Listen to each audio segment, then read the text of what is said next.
फिर मुझे अपना फर्स्ट किस याद आता है। वो भी कुछ अलग ही था। हम दोनों के बीच ऐसा कुछ हो जाएगा ये ना मैंने सोचा था और ना शायद छाया ने भी सोचा होगा। उस सब की शुरुआत भी बड़े अजीब ढंग से हुई। सुनने लायक किस्सा है, ध्यान से सुने। दरअसल छाया को ना गोलगप्पे खाना बहुत पसंद थे। हम चौरंगी रोड से आगे कोलकाता की सबसे मशहूर न्यू मार्केट में अक्सर गोलगप्पे खाने जाते थे। कोलकाता में गोलगप्पों को पुचका कहते हैं। चलो आज शर्त लगाते हैं। वो मेरी तरफ देखकर हंसते हुए बोली।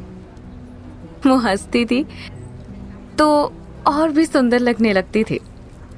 उसके कतारबद्ध सफेद दूधिया दांत मोतियों की तरह चमक उठते थे। उस दिन उसने रेड कलर का कुर्ता पैजामा पहना हुआ था, जिसमें उसका गोरा चिट्टा रंग और भी खिलकर उठा था। बात करते करते बीच बीच में उसके बालों की फ्लेक्स उसके चेहरे पर आ जाती थी तो वो और भी सुंदर लगने लगती। फिर जब वो अपने बालों की फ्लेक्स चेहरे से उठाकर वापस बालों में गूंथती तो उसकी वो अदा भी कयामत बरपाने वाली होती। उफ, मेरी निगाह उसके चेहरे से हटती ही नहीं थी। उस समय भी उसकी आंखों में बिल्कुल बच्चों जैसी शरारत खुली थी। शर्त? मैं चौंका। कैसी शर्त? आज जो ज्यादा गोलगप्पे खाएगा वो जीतेगा। मैं हैरान रह गया। क्या तुम पागल हो गई हो? भला ये भी कोई शर्त हुई? नहीं, बिल्कुल नहीं। क्यों, डर गए? वो हंसी। नहीं, डरने जैसी कोई बात नहीं। तो लगाओ शर्त, साबित करो कि तुम खाने पीने के मामले में मेरे भी गुरु हो। लेकिन ये लेकिन डरे हुए लोग इस्तेमाल करते हैं प्रेम। कॉन्फिडेंट लोगों की डिक्शनरी में लेकिन शब्द नहीं होता। ये बात है? बिल्कुल यही बात है। तो फिर डन। डन। मैंने बेहद उत्साह में छाया की वो शर्त कबूल कर ली थी। आखिर जब प्रेमिका चैलेंज दे रही हो तो ये आत्मसम्मान की बात आ जाती है। फिर हम दोनों ने पानी पूरी शुरू की। माय गॉड, जल्दी ही मैं समझ गया कि छाया मेरा बैंड बजाने वाली है। वो पानी पूरी इस तरह खा रही थी जैसे कोई पॉपकॉर्न खाता है। मैं 30 पानी पूरी खाकर ही थक गया, जबकि छाया की तो जैसे अभी शुरुआत थी। बस बस। क्यों? इतनी जल्दी थक गए? वो हंसी। मैं और नहीं खा पाऊंगा। छाया और जोर से हंसी, मेरा मजाक उड़ाने वाले अंदाज में हंसी। उस दिन मैं छाया से वो शर्त हार गया। ज्यादातर लड़के अपनी प्रेमिका से जानबूझकर शर्त हारते हैं ताकि शर्त हारकर वो उसका दिल जीत सके, लेकिन मेरे साथ ऐसा नहीं था। मैंने छाया से पानी पूरी की वो शर्त जीतने की हर चंद कोशिश की थी, लेकिन मैं जीत ही नहीं पाया। उस दिन छाया हंस हंस कर बेहाल हो गई। उसने मेरा खूब मजाक उड़ाया और उसे हंसते हुए देखकर मुझे अच्छा लगा। उसके चेहरे पर मासूमियत थी, आंखों में गजब का सम्मोहन था। उसे यूं हंसते देखकर अपनी हार का दुख जैसे मैं भूल गया। उसकी हंसी बेहद पवित्र थी। वो हंसती थी तो ऐसा लगता था जैसे मंदिर में एक साथ असंख्य घंटियां बज उठी हो। आप सोच रहे होंगे उस घटना में फर्स्ट किस कहां से जुड़ गया? दोस्तों, फर्स्ट किस भी हुआ उसी घटना की कड़ी से जुड़कर हुआ, और सच कहूं तो बड़े लाजवाब अंदाज में हुआ। दरअसल ज्यादातर लड़के हर चीज की प्लानिंग करते हैं।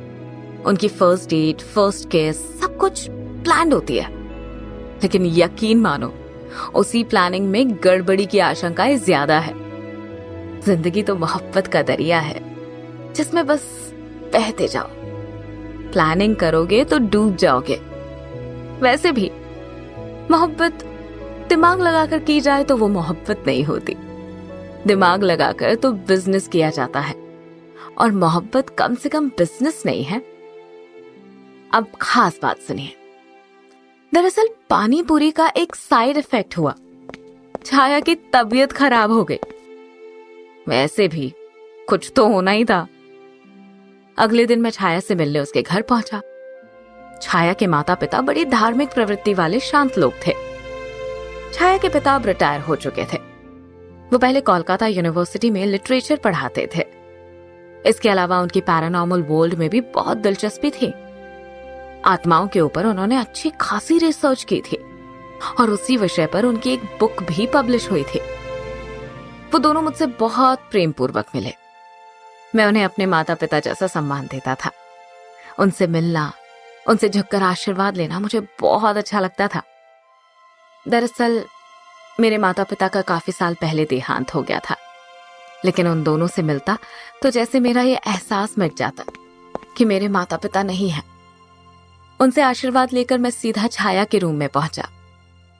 छाया बेड पर बैठी आनंद लोक, जो एक प्रसिद्ध बंगाली पत्रिका है, वो पढ़ रही थी। उसने साधारण घरेलू कपड़े पहने हुए थे। छाया की हालत बहुत बुरी थी। वो बसंत ऋतु का पेड़ थी, लेकिन उस समय पतझड़ के पत्तों की तरह बिखरी बिखरी और बेरंग नजर आ रही थी। लेकिन खुश वो उस हाल में भी थी। सुंदर वो तब भी लग रही थी। छाया के बेड के पीछे एक बड़ी विंडो खुली थी, जिसमें से आसमान पर बिखरा शाम का धुंधलका जैसे अंदर बेडरूम में झांकता प्रतीत हो रहा था। मैंने छाया से मिलते ही उसका मजाक उड़ाया। तो ये है तुम्हारी जीत का रिजल्ट? अब बिस्तर पर लेट कर सेलिब्रेट कर रही हो? वो फिर हंस पड़ी। कमाल है। मैंने बड़ी हैरानी से छाया की तरफ देखा। ऐसी हालत में भी कोई कैसे हंस सकता है? तुम जरूर पागल हो। छाया पूरे कॉन्फिडेंस के साथ बोली, अगर हंसना पागलपन की निशानी है माय डियर प्रेम, ये बात कहकर वो फिर हंस पड़ी, तो यस, आई एम मैड। मैं छाया को देखता रह गया। जानते हो प्रेम, जो खुद खुश ना हो वो दूसरों को कभी खुशी नहीं दे सकता। इसलिए मैं हर सुबह उठकर खुद को खुश रखने की कोशिश करती हूँ, ताकि दूसरों को खुशी दे सकूं। उफ, मेरे पूरे शरीर में जैसी सनसनाहट दौड़ गई। मैंने कसकर छाया को पकड़ लिया। ऐसी थी मेरी छाया, जो अपने से ज्यादा दूसरों का ख्याल रखती थी। वो गंगा थी जिसमें डूबकर हर कोई पवित्र हो जाता है। मैंने छाया को अपनी बाहों में समेटा तो जैसे मैं उसके जिस्म की गर्मी में मोम की तरह पिघलता चला गया, और उसका जिस्म, उसमें तो जैसे सूरज की तपिश थी। एक दूसरे को बाहों में भरे भरे हमारे होंठ कब एक दूसरे में एकाकार हो गए, हमें खुद पता न चला। हाँ, लेकिन वो हमारा फर्स्ट किस था। जल्द ही जब हमें एहसास हुआ तो हम एक दूसरे से अलग हुए। उसके बाद छाया मेरी आंखों से आंख मिलाए रखने की ताब न ला सकी। मैं भी अनईजी वे में जल्दी उसके घर से चला आया था।